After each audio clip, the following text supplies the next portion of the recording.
உந்தன் முகம் காண ஓடி வந்தேன், எந்தன் குறை கூற தேடி வந்தேன், உந்தன் முகம் கண்டு என்னை மறந்தேனடா முருகா. எல்லாருக்கும் வணக்கங்க. இன்னைக்கு செவ்வாய்க்கிழமை வெற்றிலை தீப வழிபாடு தாங்க நம்ம பண்ணியிருக்கோம். காலையில் நேரமே வெற்றிலை தீப வழிபாடு பண்ணியாச்சுங்க.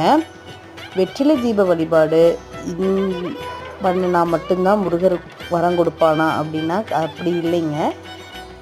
எல்லா நாளுமே முருகருக்கு வழிபாடு பண்ணுறதுக்கு சிறந்த நாளாக தான் இருக்குது.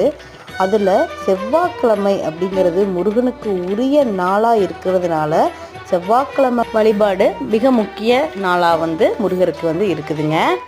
மந்திரங்கள் ஸ்லோகங்கள் சொல்லி நீங்கள் வழிபாடு பண்ண முடியாட்டி கூட முருகா அப்படின்னு மனமுருக நீங்கள் அவனை கூப்பிட்டு பாருங்கள். நீங்கள் கூப்பிட்ட இடத்துக்கு கண்டிப்பாக நிற்பாருங்க. முருகன் பாதத்தை இறுகப்பற்றி அவனை சரணாகதி அடைஞ்சிக்கோங்க. வேண்டியது நிச்சயமாக கிடைக்கும்.